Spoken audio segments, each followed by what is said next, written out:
of the Feminist Recovery Plan.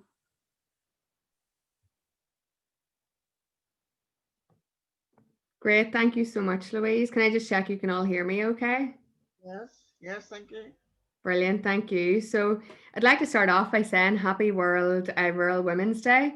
I hope you've been all having a great day of events set up by the wonderful Nerwin. I have been following everything on Twitter and I want to make one of those wreaths now this weekend. So we'll have to see how you all did that. But as Louise said, my name's Rachel Paul and I'm the Women's Sector Lobbyist with the Women's Resource and Development Agency. And I also coordinate, I coordinate the Women's Policy Group for Northern Ireland, which Nerwin are one of our strongest members of and always contributing to. So just a bit of context, I'm from Katy in South Armagh, so I'm particularly happy to be here today discussing rural women's issues and the impact of COVID-19 on rural women. Sometimes things can get a bit Belfast-centric in Northern Ireland, so I'm always happy to do anything that looks beyond that as well. So I do want today to be a bit more of an open discussion, but I just wanted to start off by giving you a bit of context on the Women's Policy Group and this Feminist Recovery Plan that we've created. So I'll just start off with the Women's Policy Group. So some of you will already know this, but it's a group of women that work on policy roles across all of Northern Ireland. And they're not just from the women's sector. We have members from the LGBT movement, trade unions, human rights, migrant organisations, and different grassroots campaigning and feminist organisations as well. So basically, we all come together and look at every single policy development happening in Northern Ireland and say, hang on, this is how it's impacting women and you need to be aware of that. So that's it in a nutshell, what we do basically. So we do a whole range of policy work in general. So we do a lot of consultations, submitting evidence, published briefings and the whole works. But the moment that COVID hit, we really were faced with our biggest challenge yet. And we were immediately seeing how difficult things were for women and how this wasn't being taken into account. So given the disproportionate impact that the pandemic has had on women globally, the Women's Policy Group initially spent pretty much all of our time at the beginning of the pandemic calling on elected representatives to start mitigating against the impact on women. So this involved creating different briefings and articles, publishing statements, submitting evidence to both the Northern Ireland Executive and their ministers, but also to Westminster and their Women and Equalities Committee. So as the months went on, we still find there was little to no reference of women specifically from the government following as we were trying to pretty much cope during the pandemic. And we were consistently being left out from conversations. So even where there were groups being set up for the voluntary and community sector to look at our specific issues, women weren't being invited. And we're a huge sector. We make up the majority of the voluntary and community sector workforce, but women were still not being asked to come to the table. And Louise will be able to tell you more on this, but God, we had to beg pretty much to get in. And there was very much an attitude, sure, there's one woman here, so that represents all women. But like, I don't represent all women in Northern Ireland, just like Louise doesn't, or no other woman I know represents all women in Northern Ireland. We need more than just one of our voices there. So we also had a lot to say, so that's why we wanted to be in there anyway. But we do know that the ongoing pandemic, it has created unprecedented challenges across the entire world. It has put a sharp focus on the value and importance of care work, both paid and unpaid, and highlighted the essential nature of often precarious work and almost always low paid work as well. Women undertake the absolute majority of this work, and women have and will continue to bear a particular brunt of this crisis, economically, socially, and in terms of health. So the Women's Policy Group consistently called on decision makers across the UK to take action to ensure gender-sensitive crisis response was happening as we transitioned from crisis response to recovery, and even now as we find ourselves back into lockdown. So as we did say, the current crisis affects men and women differently. And the main thing that we found is that in most cases, it deepens the inequalities that already existed before the pandemic. So these inequalities and what we believe are the solutions to them were already highlighted in our Women's Manifesto, which we created for the general election in December 2019, which at this stage feels like it was a decade ago, and it's hard to believe it's not even been a year since then. But within the Women's Manifesto, when we were doing it this time around, we made the decision to have the impact on rural women specifically to be in the beginning chapter of the manifesto, as it was an area of economic justice that had just been so underfunded and left out for too long. So thankfully, Louise and Nerwin were able to populate that section based on the constant feedback that they get from you all as members. But in particular, in our feminist recovery plan, we raised issues relating to gender segregation in our labour markets, and particularly the fact that over 70% of our health and social care workers in Northern Ireland are women. It's actually closer to 79% in Northern Ireland, that the majority of both paid and unpaid carers are women, that over 80% of part-time workers were women, and over 70% of people who are ineligible for statutory sick pay were also women. So we also know the sectors as well that have been hard hit: hospitality, retail, majority women workforce again. So in addition to this, we are consistently raising our concerns over increased domestic violence and no access to childcare. And these are two areas where it's horrific for all women involved, but it's particularly worsened for rural women. We also fought for the rights of furloughed pregnant workers. So women were being furloughed and then losing their entitlement to statutory maternity pay because they no longer met the pay threshold to get maternity pay because they were getting 80% of their wages. We are fighting against increased poverty and also the effects of a decade of austerity on women. You know, we're in such a vulnerable position right now where it's just been cuts and cuts for over a decade, and women are still trying to recover from that. So we did see some small gains in this lobbying, but overall, we just saw that women were still being largely ignored from all levels of decision making. And I think one of the clearest examples for that was when the executive released their 5 stages to recovery, to opening up the economy, and not once did they mention childcare or any of the factors that also were keeping women from being able to access the workforce. So in line of that very negative picture of what was going on, we decided we wanted to do something about it. So we created a detailed roadmap so the policymakers could not only mitigate against the impact on women, but actually try and tackle the pre-existing inequalities that existed before the pandemic. So the Women's Policy Group created the 127-page long feminist recovery plan for Northern Ireland, which we appreciate is very detailed and very long. And that is why we're trying to do events like this, to kind of break it down a bit, looking at specific issues with the women who are directly impacted. So the plan itself sets out evidence, recommendations, and our calls to action for our elected representatives and decision makers, and to make sure that they are fully briefed on the impact the pandemic and their decisions has had on different groups of women, such as rural women.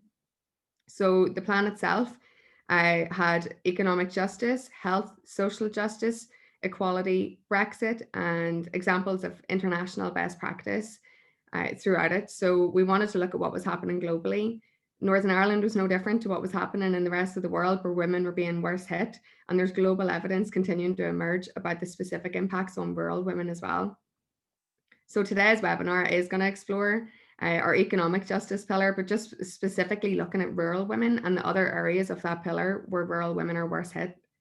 So I am going to leave it to Louise's capable hands to cover that specific content, as she personally wrote it, and will be able to tell you much better than I would. But I just wanted to highlight a few of our main concerns in the biggest areas that we've been lobbying in. So in particular, when we're looking at domestic violence, we know women are at greater risk and further away from support services. I know in the area where I live in South Armagh is one of the worst across all of Northern Ireland for levels of domestic violence.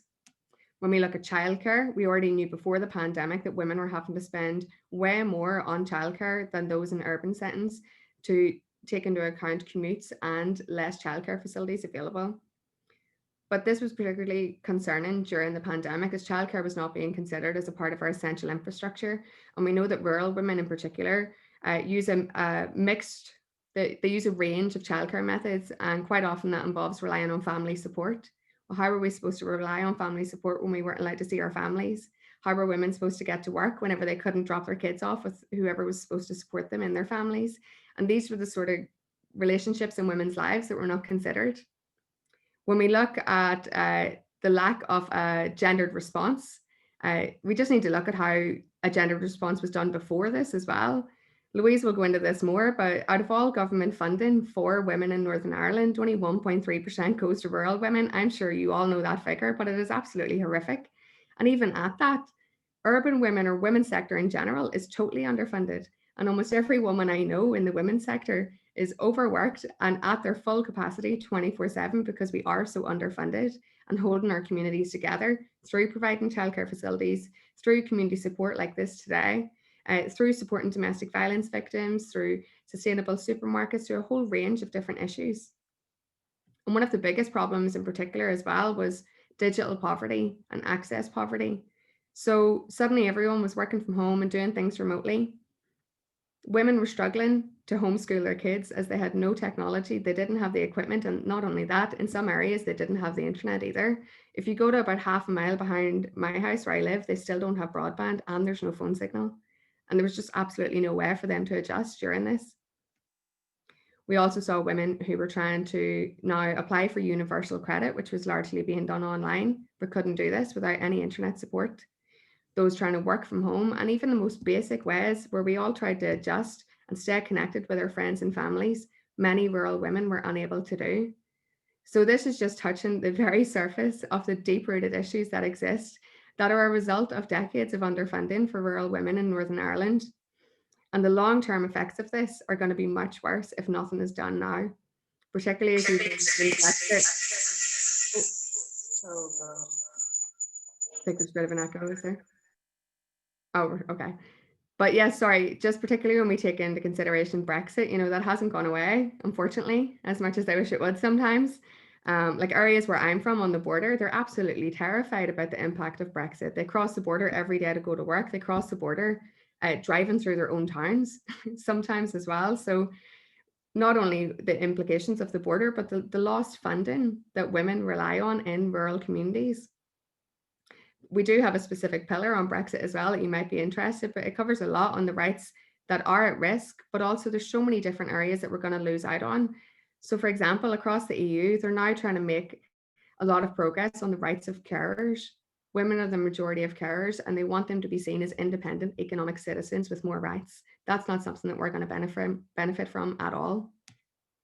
But despite this, when we've raised our concerns over and over again through the plan and other means, there's still been an unwillingness to see women's issues as being relevant to things like our economy, our infrastructure, our financial decisions, our budgeting, even things like climate and the environment. We are being told, sorry, this isn't a women's issue. We've asked to be at the table to talk about these issues and been told, no, we're meeting with business. We make up the workers as well. We make up the business leaders as well. And we make up the large parts of our community. So it's not good enough that we're still being left out from these conversations. So our plan does cover rural women and makes all of our recommendations across the economy, health, climate, different cultural changes, social justice, educational recommendations, and more. But for any form of recovery, we need to see care being placed at the core, and we need to stop relying on the unpaid work of women to hold our society together. We need all women and the needs of all women, particularly rural women, to also be at the core of this too. And to do this, our voices need to be heard, and we need the seats at the table to make these decisions, because who is going to tell them these issues other than rural women themselves? So I'm going to leave it at that. That's just like an overview of what the plan is, why we did it, what it's about, and hand it over again to Louise. But I really hope we have some good, interesting discussion today, and I'd love to contact some of you after to get some of your views on what your main priorities are as rural women. So that's me. Thank you.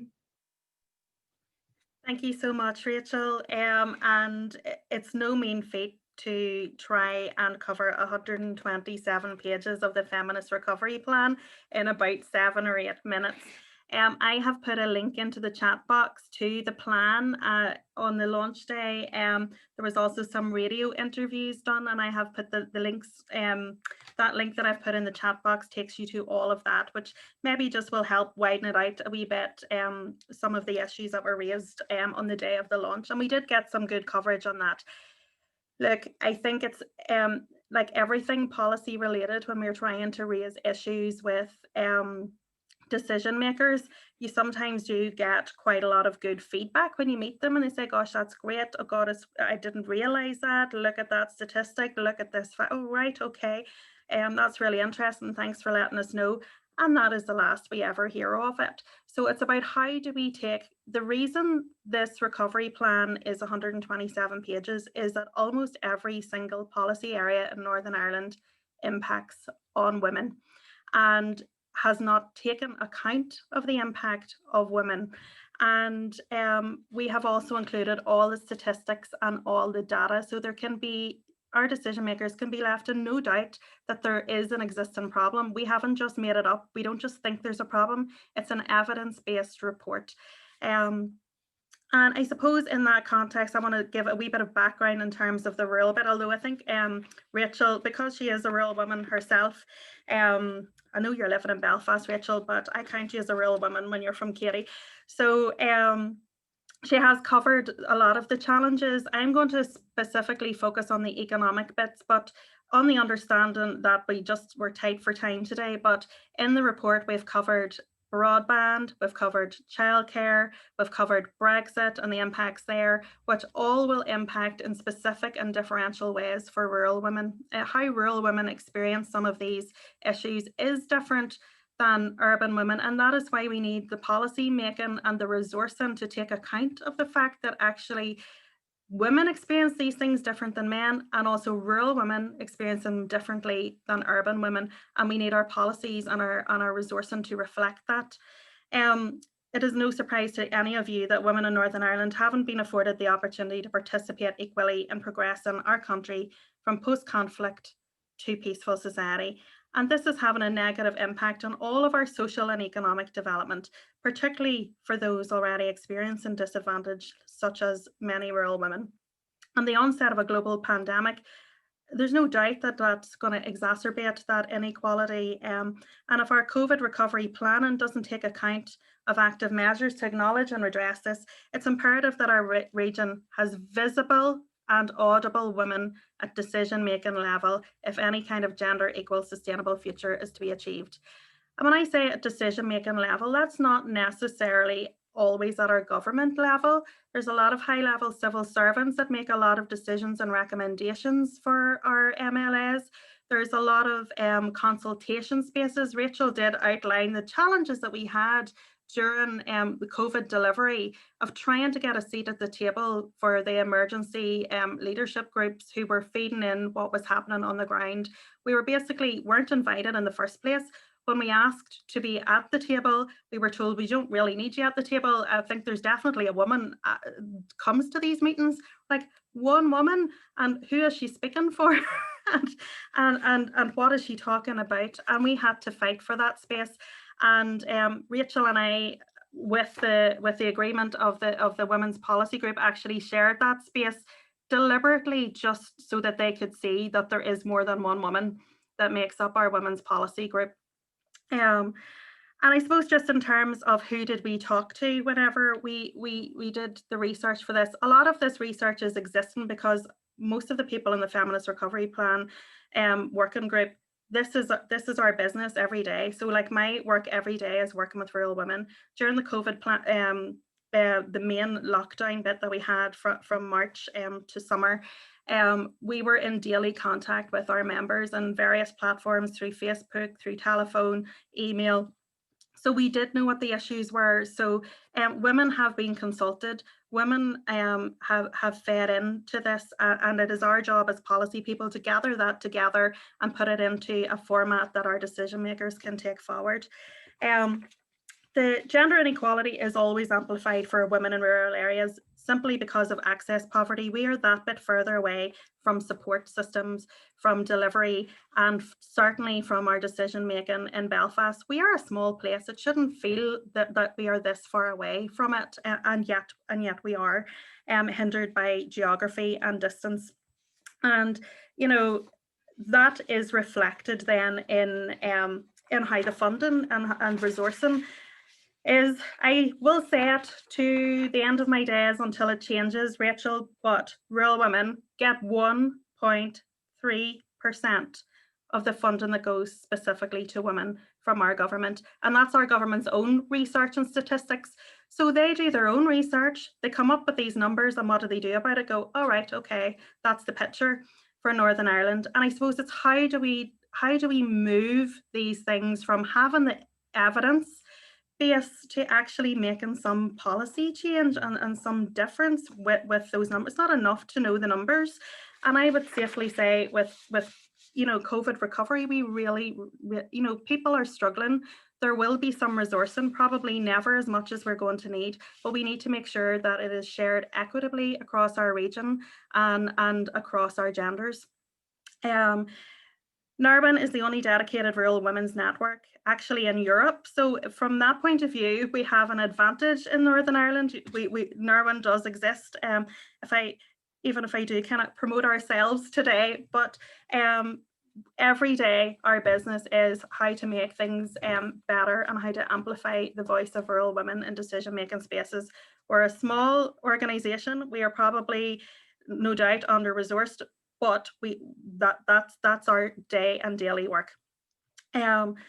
But the result of having no executive in place for 3 years has meant that the current regional infrastructure programme, which we are funded through, there was a midterm evaluation of that quite about 3 or 4 years ago, I might say, and even it said that Narwan and rural delivery is under-resourced. It's out of step with the proportion of rural dwellers in Northern Ireland. So again, that was a government commissioned evaluation. That's what their evaluation found. So that's not just Narwan saying that, that's the independent evaluators saying that. But having no executive in place means that has never been redressed. And although the Department for Agriculture, Environment and Rural Affairs have always been supportive of Narwan, right now our funding is 13% of what it was when we were set up in 2007. Now, that is a reflection, I would say, maybe not just of how the department view Narwan and view rural women. I think that's probably a whole executive issue about how they view resourcing, and there were lots of cuts about 5 or 6 years ago to all of our government departments, and unfortunately that's the situation that we're in right now. But it's insufficient, and actually I think it's a disservice to rural women, and I think just it's kind of miraculous that we're still here.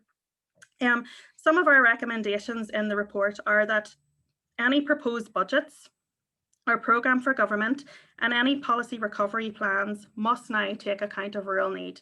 And we do have a piece of legislation, and probably Fiona might touch on this later, so I don't want to say too much about it, but we do have a Rural Needs Act now in place. It was put in place just before our executive fell, so it hasn't really been robustly tested, but all new policy is supposed to take account of rural need. So no matter what it is, what the policy is for, it is supposed to consider how it will impact on rural people and to try and mitigate for that.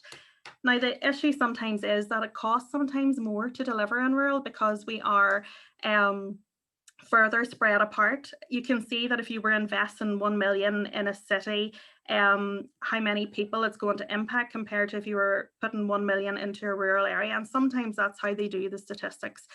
But I think that means that all the resourcing ends up going into the higher centres of population, and rural falls further and further and further behind. And the Rural Needs Act is really there to try and mitigate against that. Rachel did touch on the impact on business in general, and certainly in rural business, you will know that in rural areas, our businesses tend to be family run, they tend to be small, medium enterprises, and probably have less I suppose maybe less to fall back on when times are hard, and certainly during COVID-19 times have been very hard for businesses and trying to support their staff. They sometimes aren't as up on all the HR stuff and all the paperwork that goes along with. Rachel was saying, if you wanted any support, government support, which was in place, and it was in place for everybody, including rural people, but you needed the broadband, you needed to go online, you need to have the skills. You can imagine if you're a big company and you've got a HR department, you've got people in charge of this, it's a whole lot easier than if you're a smaller run business. Also, we know that women tend to work part-time, they tend to be on shorter contracts and things like that, and women do tend to bear the brunt of any impact in businesses, and that is no different for rural areas. But we also need to ensure that rural businesses know that they need to promote family-friendly policies and practices across all their sectors to try and reduce barriers to women accessing and progressing in the workforce. In terms of rural development, the outbreak of COVID-19 significantly affected all aspects of life right across Europe. And in addition to threatening our health, it also posed serious challenges to our socio-economic systems. In rural areas, farmers, businesses and communities are particularly affected.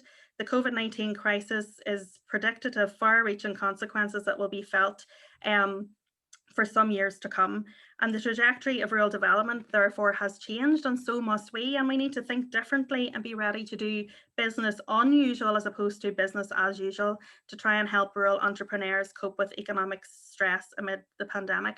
And we know in rural areas that we do have a higher proportion than usual of female entrepreneurs, because I think actually partly the problems with childcare and transport that women experience in rural areas, rural women have actually just invented their own businesses so that they can work from home and work around those challenges. So entrepreneurship and supporting lone business owners is very, very important. We have an added difficulty in Northern Ireland that is part of the UK, as you all are aware. We're exiting the EU and we have no Indigenous rural development policy of our own. And development of our own rural policy post-Brexit has also been stalled and halted to prioritise dealing with the pandemic. Naturally enough, our civil servants were all told, stop what you're doing now. Everybody needs to focus on COVID-19. But Brexit is coming, like it or not, in January, and we are probably, I would think, a bit behind. Preparation, if we knew exactly what we're preparing for, I'm sure that would also be helpful. But the timeline for the protocol hasn't changed, and with the cliff edge scenario still a possibility, things are not really looking that great. The European Commission coordinated a common European response for COVID-19, not only to support the healthcare systems of the EU member states, but also to mobilise resources to support businesses hit by crisis, including farm holdings, agri-food companies and rural business. And they've released their latest package of exceptional measures to further support the agriculture and food sectors during the coronavirus crisis, which is a clear example of how things can positively impact on women, where dedicated support was made for women in Georgia amid the COVID-19 pandemic. They realised that actually women in their rural areas had specific needs and they created a specific fund for them.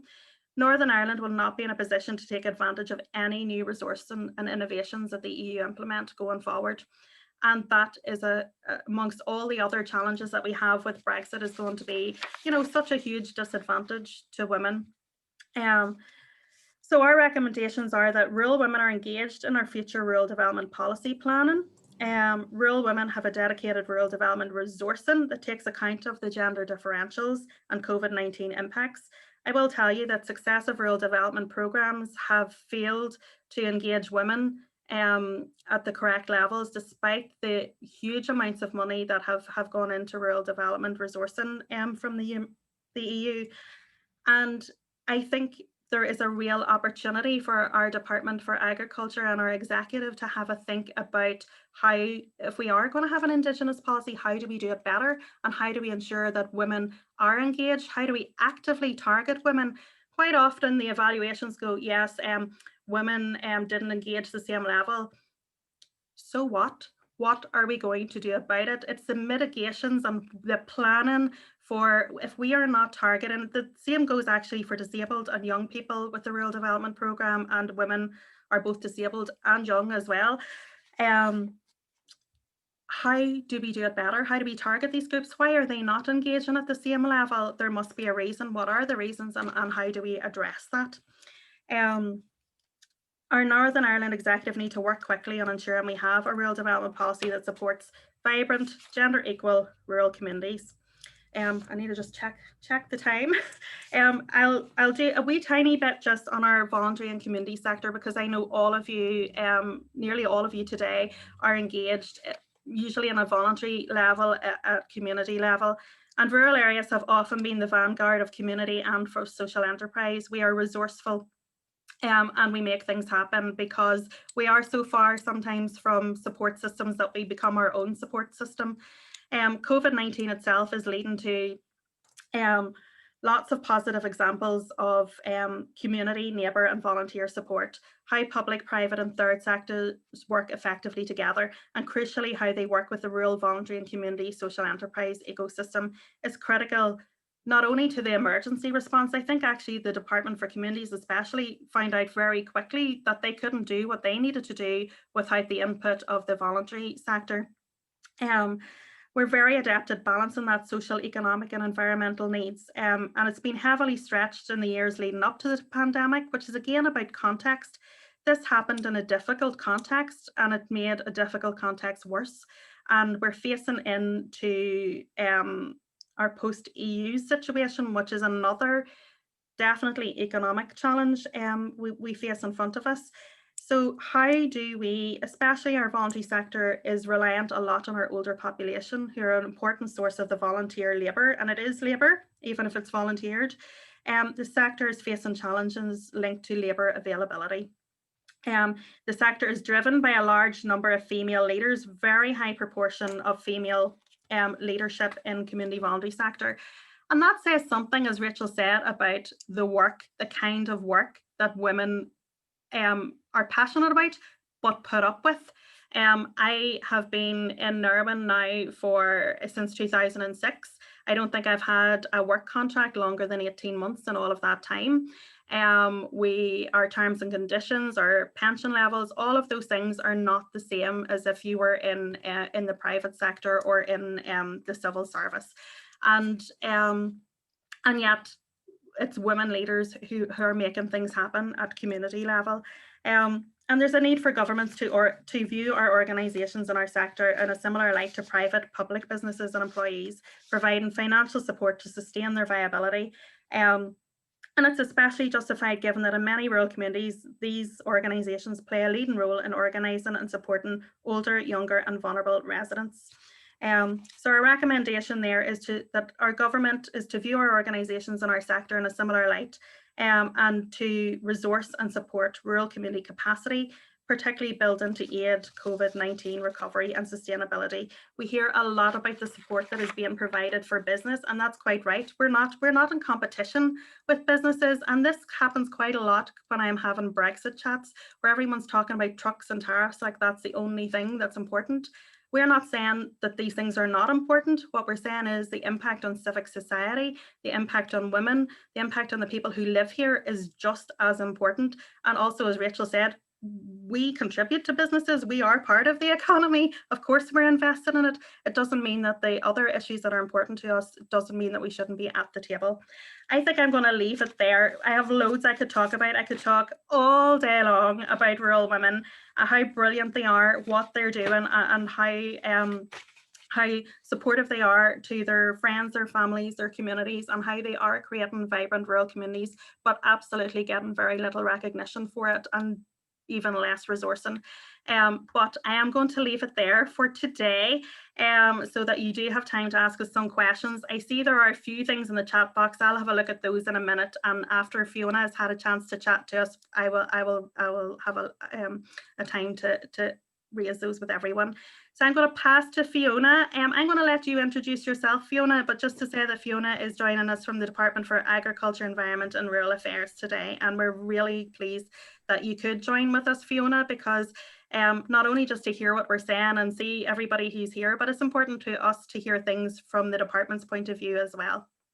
Thank you. Okay, thanks, Louise. Can I just check you can hear me okay? Yeah, good. Well, hello everybody, and I hope you're all celebrating today. I was able to drop in for some of the events earlier on. I saw some of the Raise Your Voice and the sexual harassment piece, and saw some of that cooking at lunchtime, which looked great. So no, I hope you all have a very successful day and enjoy it. But I'm from a Deputy Secretary in the Department of Agriculture, Environment, Rural Affairs. I have responsibilities for rural affairs, for Forest Service, and for the Department's estate. We're a very significant landowner in the north, particularly with the Forest Service estate. And I suppose another role that I'm kind of playing here today is, as of this morning, I am now the gender champion for the NICS. So there's, I don't know, 22,000 people or whatever work in the Northern Ireland Civil Service. And it's just really, really important that we, for all of the reasons that you've mentioned earlier, it's so important that we have as diverse and an inclusive an organisation as possible. And by doing that, we'll be able to enrich our thinking and our policy making and have that broad variety of views whenever we are introducing policies and thinking about how we can improve things or otherwise.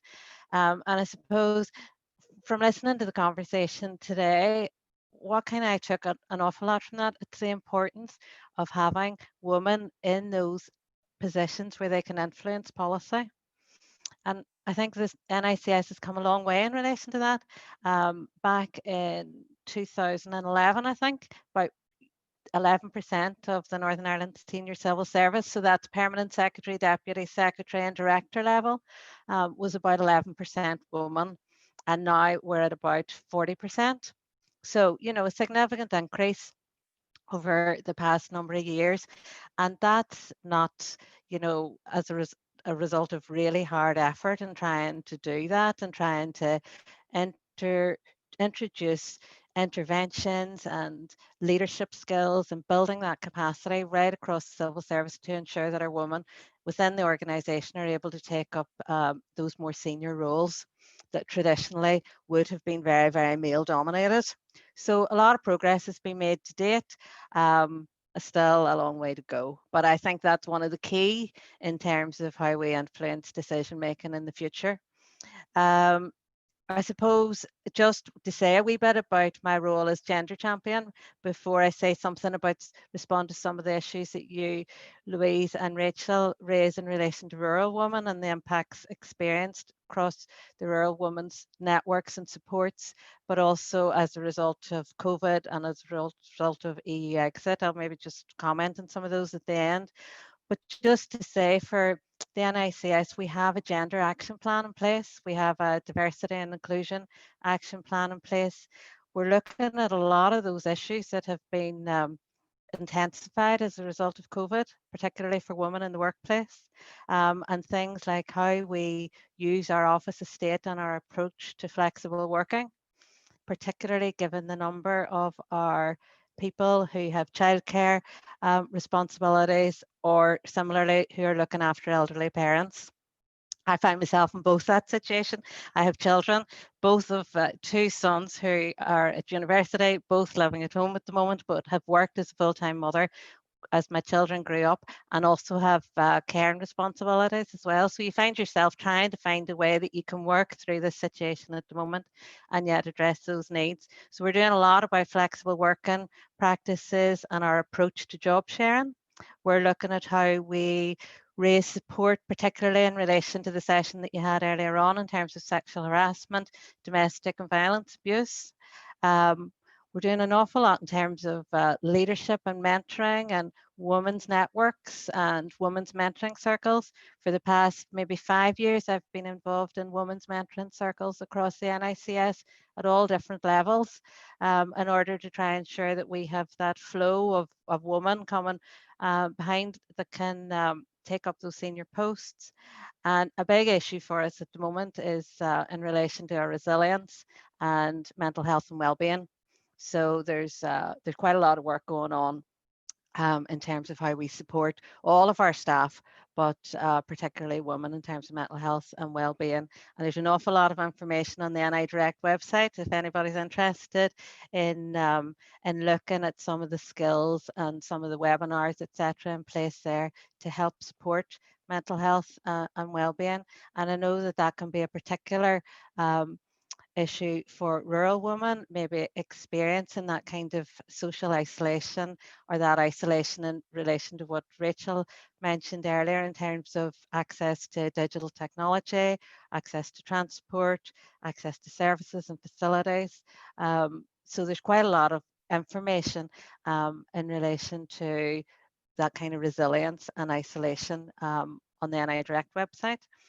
And we're just, I suppose, really committed as an organisation to try and make sure that we have people or women in senior positions that are able to influence that policy, able to give that broader perspective right across the sector, right across all different departments, and make sure that we all work in an organisation where we can achieve our best, where we can all achieve our potential, but ultimately that's in order that we can try and improve the services that we deliver to the citizens of Northern Ireland. So if we have 23,000 people all achieving their best, then we should all be in a really good place. So that's just in terms of my role as gender champion. I'm going to be taking forward a lot of the work in terms of the Gender Action Plan. I look forward to engaging with you all to see what particular issues we need to take into account for rural women. There's a lot of rural women that work in the civil service as well. So, and I'm very keen at a grassroots level to try and understand the issues that are facing our staff. Then just in terms of some of the work that's going on, you mentioned rural needs, so I'm just going to respond to some of the issues, Louise and Rachel. Rural needs, it's out for consultation at the minute, you probably know that. We're looking at how we, do we need to change the list of authorities or review the list of authorities that need to take account of it. So the consultation for that launched on the 5th of October, and that's for 6 weeks. So anybody interested in that, have a look at that. And I suppose that's how we have tried to ensure that the development and implementation and review of all policies takes account the particular impacts on rural development and rural society. And it's not just women's issue, it's that kind of broader issue which also takes account of women's issues. You mentioned the rural policy framework, and one of the many challenges that we're experiencing as a result of EU exit, but one of the benefits is that we will have control of our rural policy going forward in the future. And I suppose I would say that out of we have five working groups that were established in terms of the development of the rural policy framework. And out of those 5 working groups, more than half of the participants were women involved in that rural policy. So to date, there's been quite an influence from women in terms of the future formulation of the rural policy. We are discussing that at the minute with the Minister. We're looking at things like innovation, tourism, well-being, employability, connectivity. So those are the 5 key work streams. We're discussing that with Minister at the moment, and then we'll go out to consultation, and we'll be very keen to hear your views in relation to that consultation and how that will influence the policy framework going forward. What other things? Broadband, big issue. Anytime I formally, in a previous role, I was Chief Planning Officer for Northern Ireland, and anytime I spoke to anyone in rural communities, really one of the key issues was broadband and access to digital technologies. So we're supporting, I think it's to the tune of £15 million with DFE Project Stratum, which is underway at the moment, and that will assist, I think, in and around maybe 80,000 rural dwellers with poor connectivity at the moment. And we're hopeful that will be in place we'll start to see the benefits of that maybe by the end of this financial year. So that's underway at the moment. I suppose resources and budgets, it's always a challenge, and Deirdre has tried to support Norwin throughout the years, despite the fact back in about 2015, I think, at a time before I had been working in Deirdre, but there were cuts at that time, and there's been significant pressures in resource budgets. So, but we have tried our best to maintain a level of funding, and we will always try to make sure that we are helping to make the best use of the very limited resources that we have. And then what else would I say?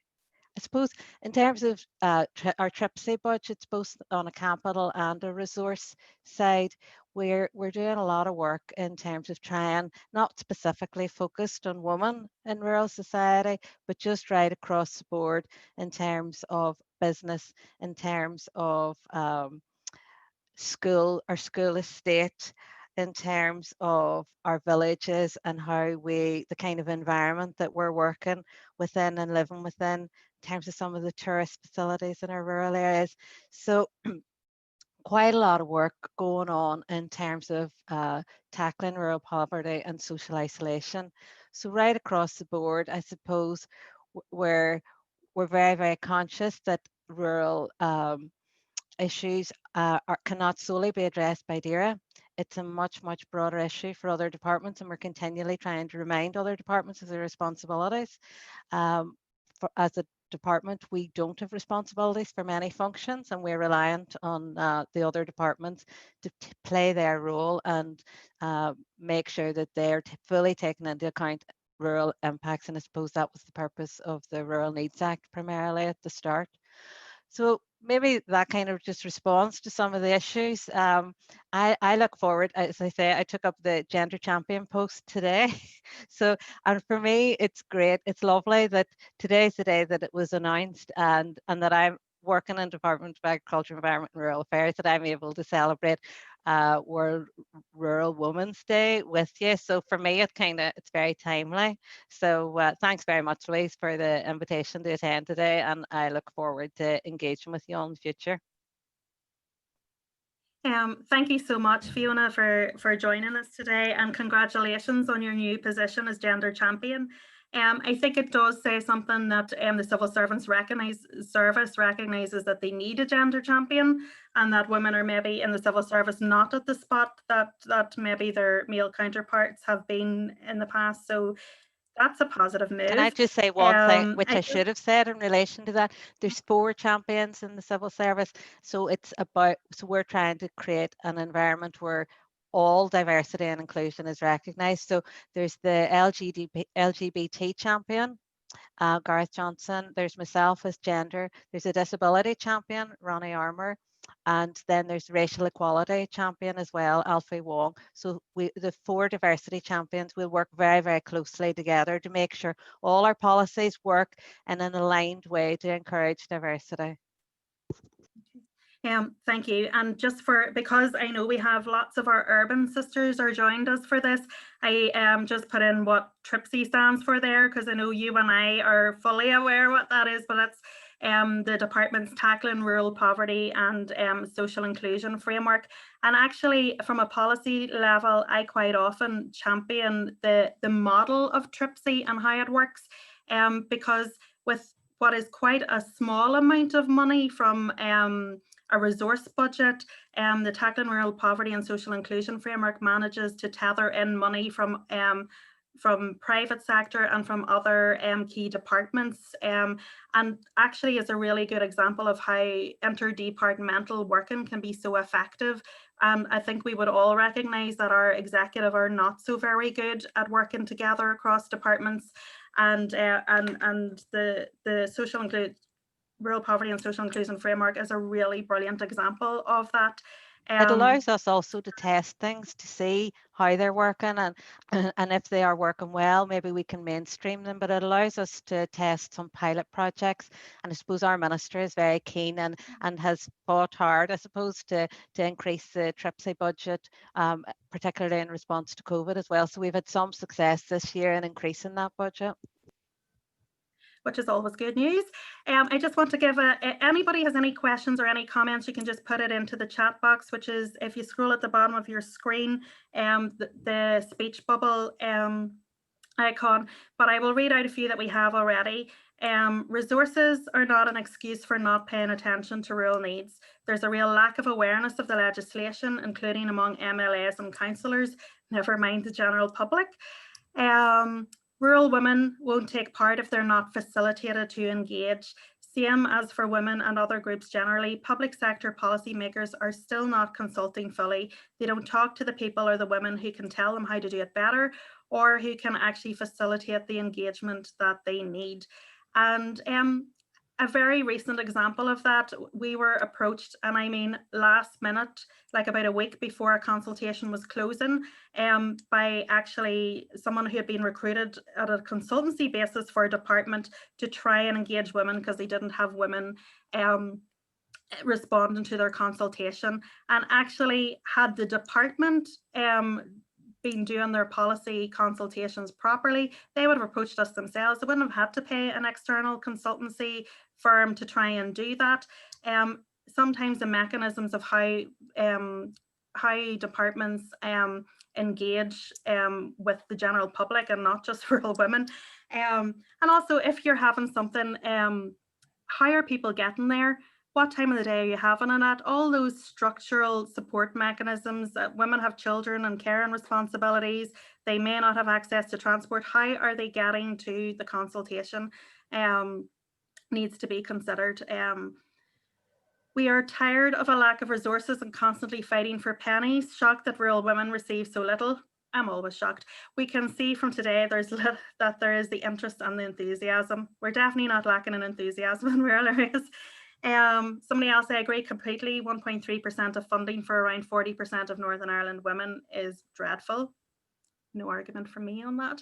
I'm going to read them all out, and then I'll hand over to Rachel and Fiona if they have any comments on these. It's great we have the Feminist Recovery Plan as it's set out in their language. I think that's a civil servant language and MLS. It's a fantastic tool for us to lobby on, and it really is.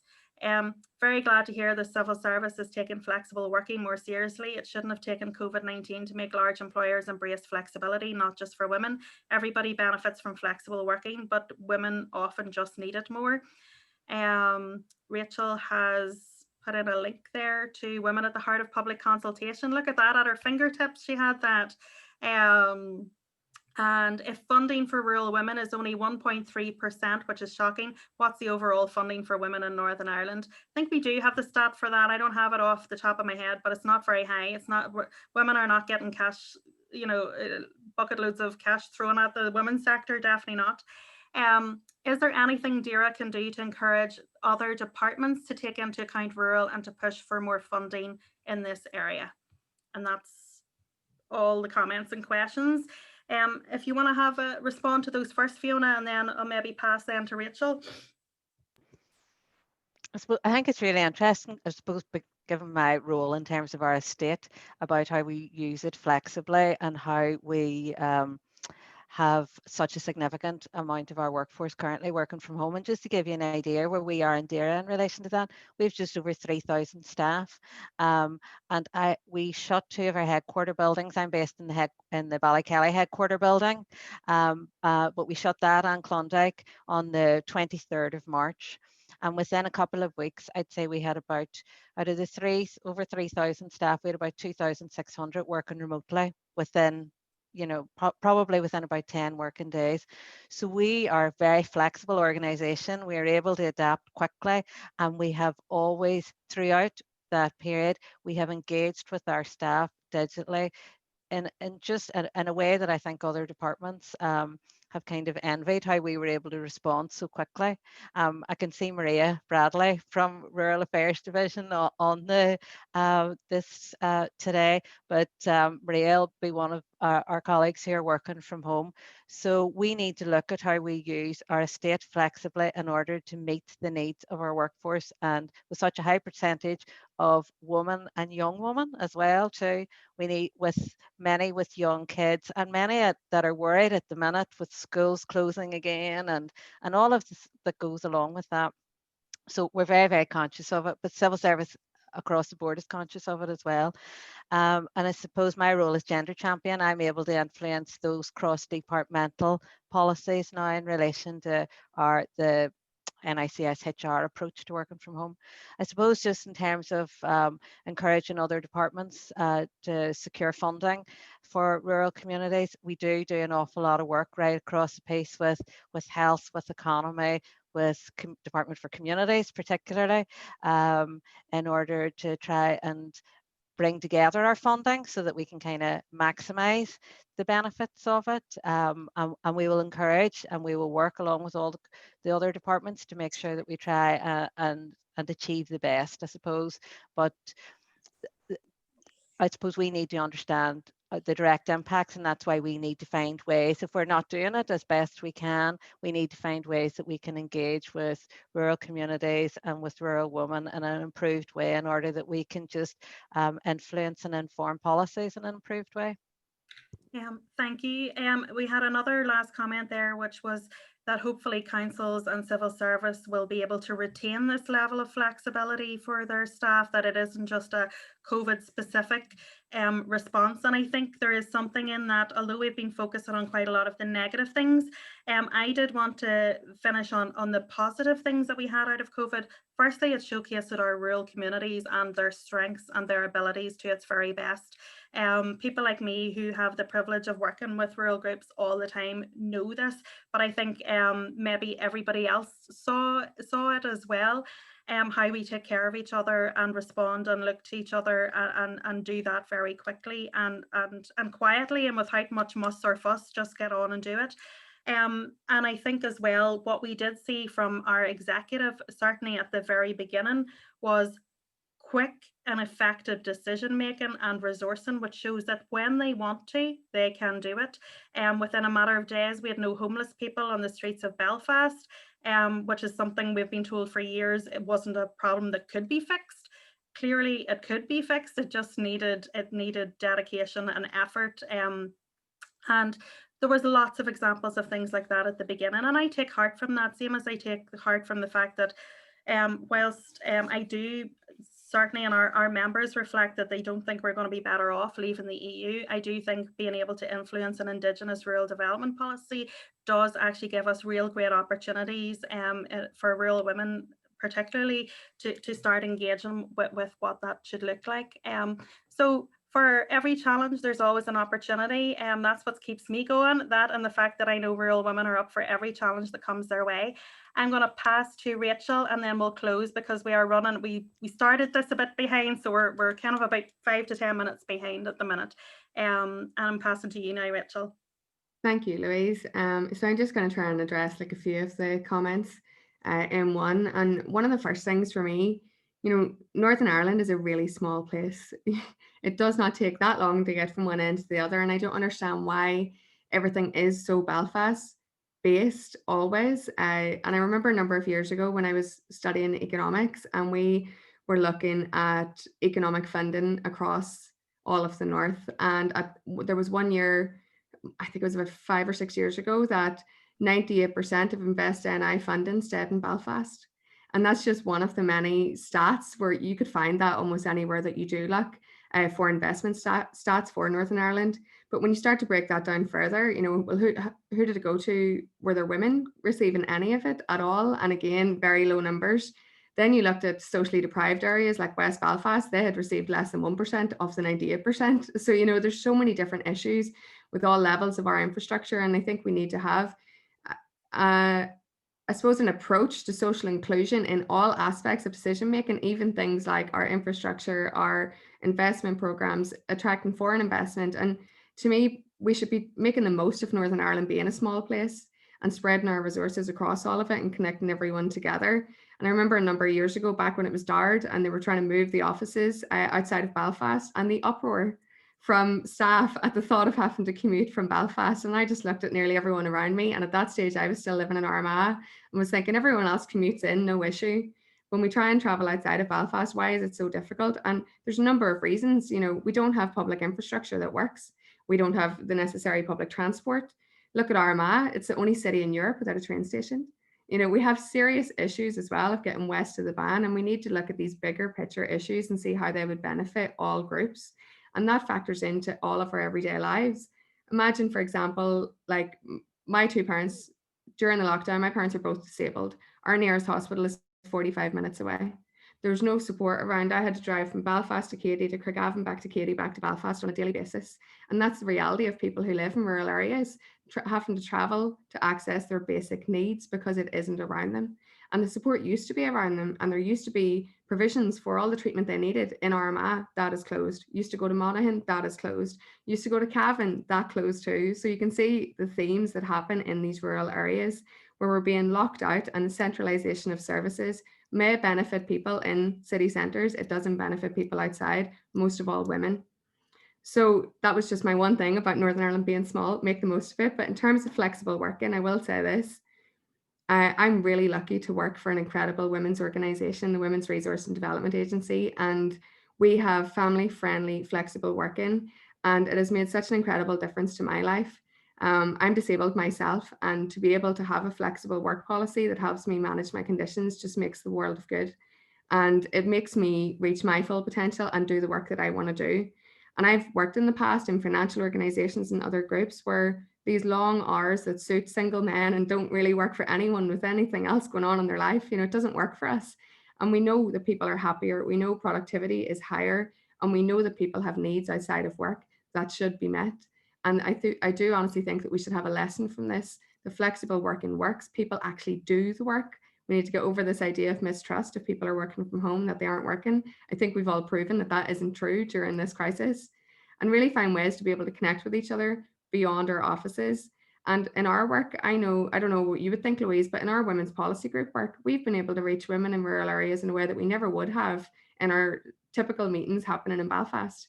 And our attendance has been higher than ever before. So maybe trying to find a balance as we move after this between digital ways of working, between flexible working, coming together, and really just trying to make sure that when we're having different meetings, who can't come and why, what barriers are in their way. And the link that I put into the group there was Women at the Heart of Public Consultations. And that's a report that was done by WRDA a few years ago.